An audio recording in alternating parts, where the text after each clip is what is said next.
Hi ma'am, good morning. Welcome back to my channel. I hingon the thabak tormani. I hingon yam chawe khoigi hingon to pote ju ma'am thai.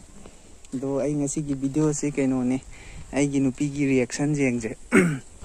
Reaction je kai mata gi no kanda I je ngasi salary la ku je mangan I salary la kanda tong ni pot je adu lai ni adu cha ni ga yam hai bane bako ado ngasai di mana hang ngarang di hang mune tamo payment la ba na du ngarang di Sunday oi bane na la tre ado ngasi payment la ado aina thabak su jiri mang da aina toram ne ado ma hojik chak thong hori ado aina do aigi phone do mai manak tu thamma bane screen recorder on toraga ado mayam tawje yeng minare je magi reaction je kamai tawi haido ado salary la ku da mi loina haraw ne adi da ai nupi gi haraw je magi tongan haraw bim leiba ado mayam da uhaning ba doine ado mayam ai camera je set tawrage ai ma kau thuage aduga tawje mayam yeng minare je magi reaction je camera setting tawr thammage mangon da ising pro na hairaga ai kau thuage mayam aduga yeng minare je camera set tawge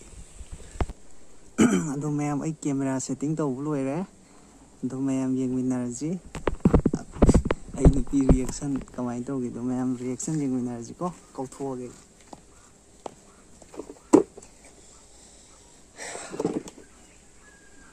okay Mungo! Ta bro! Taye!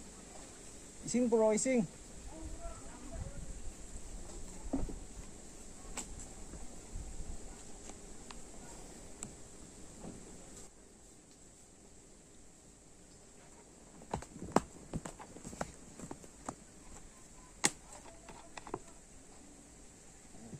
Sao rồi bro? Rồi đó. Cái nhang không mà. Hawaii thong Hawaii. Cái lại em check tao bro. Đây mẹ.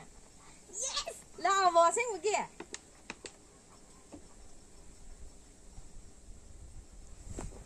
Đi.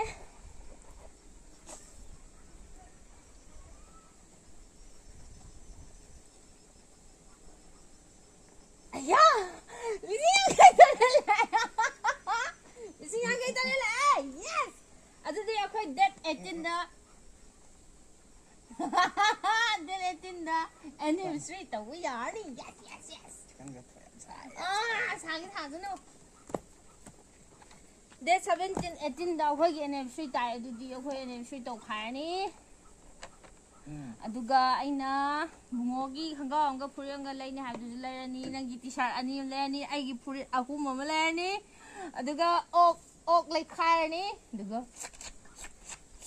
tarni aduga mubang namdarni yes aduga ai kai famdu ba aina ai phone anta tawgige paisa laukthokpage nang ngasai digi video ramni uda bro na ai na chongbage kaida ai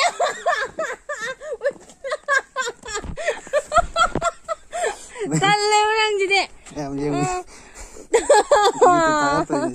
Talle thang pe aro.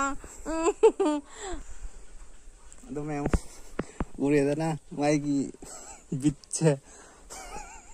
Ado ma'am Oh kam sa rồi. Ma'am ngasi di sida lotion jarage ai video je. Mate thagala lo. My reaction je yeng ke tau ne. Thagakano. Bye bye. Aya.